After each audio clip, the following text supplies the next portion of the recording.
Good morning. My name is E.Czerwinski. I am retired professor of Jagiellonian University and senior medical director in Futuremeds. Being orthopedic surgeon, I am involved with bones since 1972 and with osteoporosis for 30 plus years. I treat patients and I also perform clinical trials. I was primary investigator in almost every medication which are on the market now, from alendronate to romosozumab, and I continue that, of course. I invite you to my Academy of Osteoporosis, which consists of 12 lectures. It covers I think, majority or almost all the essential knowledge about the diagnosis, treatment, and prevention of osteoporosis, which will be, I hope, helpful in your everyday practice. That's the aim of the Academy. So I invite you to the first lecture, and today I'd like to present to you the definition and epidemiology of osteoporosis. The subject I like to cover is the definition of osteoporosis, prevalence of fractures, projection to 2050, consequences of fractures, secular trends, and of course, a summary.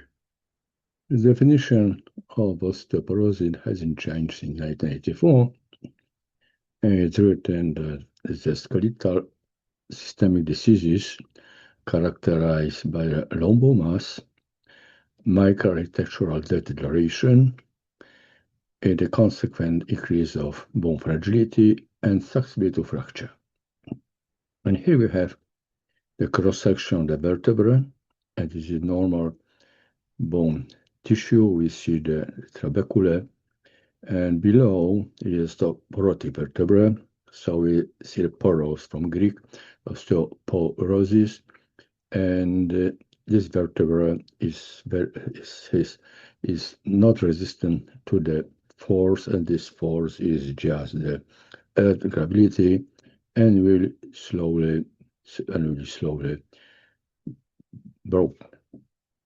And the structure of the femoral neck, and the force which cause the break is fall. So there is quite different story about the vertebral fracture, which are due to gravity, and non-vertebral fracture, which are due by the falls. Diagnosis criteria are the diagnosis we do on the bone density measurement. It is basically accepted that if the T-score is minus 2.5 or less, that means there is osteoporosis, and we are really interested in the fracture, is not the BMD. And we have another lecture on the diagnosis, but here is you see the scan of the proximal femur and T-score minus 2.8. That means this lady should be diagnosed as heavy osteoporosis. Lifetime risk of osteoporosis fracture in 50 years old women is 40%. It's almost the same that ischemic heart diseases, and higher than stroke. Of course, one of them is hip fracture and breast cancer. The incidence in the population in this segment will be 30% of women and 8% of men. The incidence varies in various countries, from 3,000, more than 3,000 in Russia, Western or Europe, about 2,050 in United States, and in somewhere South Africa, very, very low. If we have a standardized of the hip fracture, it varies from country to country. It may be striking that in Poland we have 263 fractures per 10,000, while Slovakia have the border is 45, and Sweden is the highest. We just divide the population to moderate risk, like Poland, high risk, like Slovakia, and very high risk of fractures, like in Sweden. What is really frightening that in 1950 we have 1.6 million of hip fracture, and 2050 there will be 6 million, so 5 times more. Why we expect excess fracture? The two reasons. One is the increase of the population. In 2000, we have 6 billion of population in the world, and 2050 we have 9,000. Population in Europe will be not growing, and if it will start from 2030, will be just decreasing, unfortunately. That's have more people, more fracture. The second, we live longer. In 1770, the lifetime expectancy was 30 years. It is the era of French Revolution. And nowadays, the average in Europe is 70 years. It is changing from population.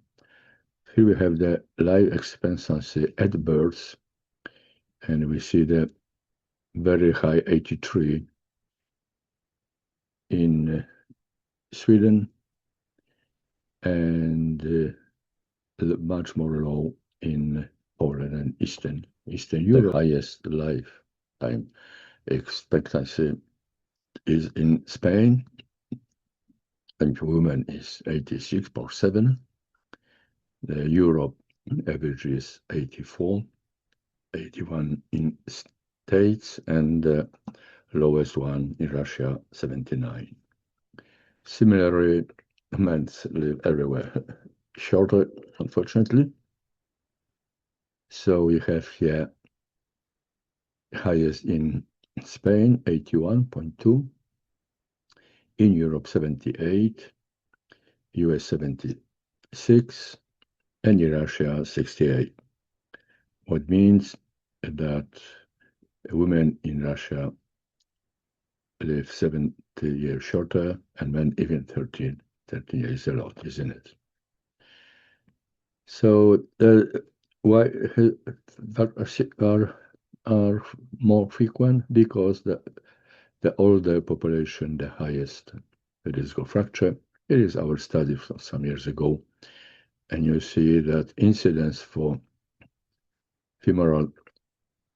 proximal femur fracture in the group of 55 years is 16 for 100,000, and is just 1,138. This is 9 times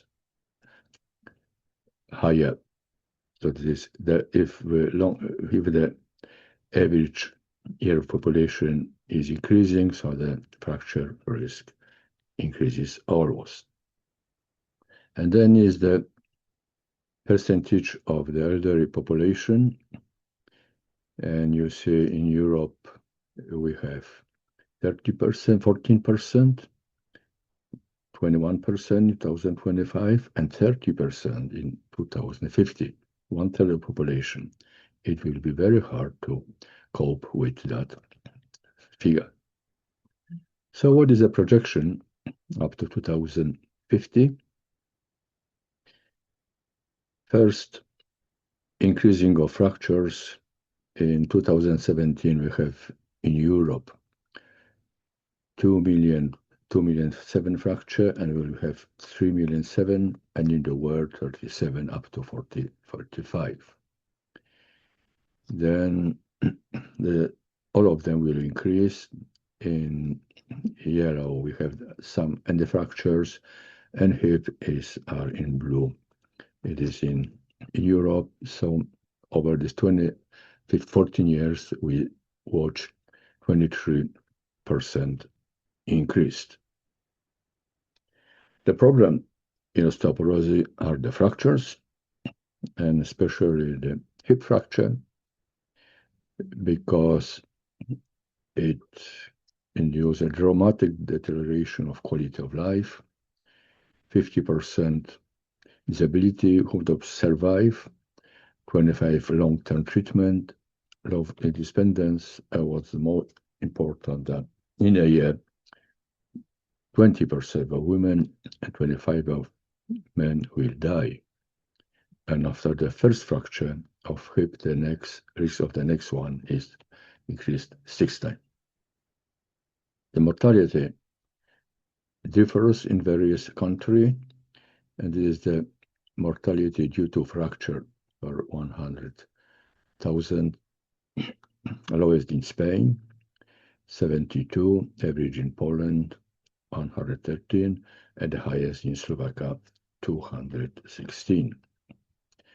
Hip fracture are rare in comparison to others, only 20%, but cost of them is 57%, because they have to be admitted, hospitalized, have to be operated, either fixed or replace the hip to the artificial hip. So the more striking is a yearly lifetime lost in Europe is 26,000.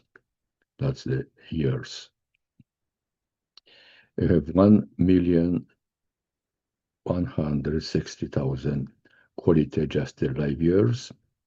And what that means, so daily is a disabled adjusted life year, so how long you are disabled after the fracture, and while are years lost due to fracture, and the years with disability will leave the fracture. So you see that daily is 1,170,000 per year. And cost, there were 37 billions in 2010 and 57 billions in 2029, and this will unfortunately increase. That means that the 57 billion of cost in Europe yearly for one person per capita in Poland is 18 euro, and UK 82, and almost 400 euro in Switzerland. Daily loss by diseases in 70 countries, as we compare to osteoporosis to other. So ischemic heart diseases is 6 million per 1,000, and fragility fracture is 2 million. So are really important, only 1/3 of the general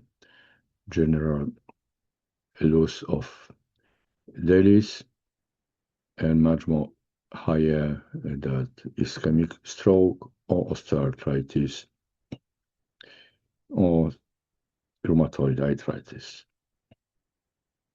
And now we'll talk some secular trends, and what it is the tendency of change in normal epidemiology between generation, including changes due to some biological development under the influence on civilization development. It is a non-evolutionary phenomenon devoid of genetic base. It has an adaptive nature. That's the definition. What does it mean? That in fact, that we have increased of fracture risk. We globally foresee the increase. We have 11 countries where incidence of fracture is decreasing. It is Singapore, Denmark, US, Canada. However, it is still increasing in 5 countries and now changing 40. Here we see the secular trends with this increasing Lithuania, Ireland, Bulgaria, Poland, unfortunately, and decreasing UK, Poland, and Hungary.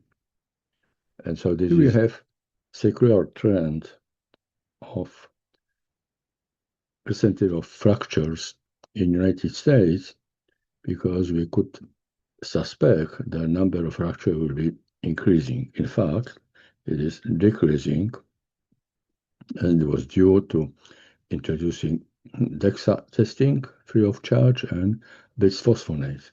So here we see a slope of decreasing fracture, but there is another change, secular trend. In this moment, there was publication of the typical femoral fracture, and people stop treatment, and the diagnosis of have another secular trend. So this is the lecture, and now summary. The definition of osteoporosis is the same, mean low bone mass, changes in microarchitecture, and structure with the susceptibility to fracture. After 50 years of age, 30% of women and 8% of men will have osteoporosis. And the lifetime probability of fracture in women will be 40%, while the probability of breast cancer is 12%. We observe the steady increase of number of fractures, and this is a result from the one side of the increasing of population.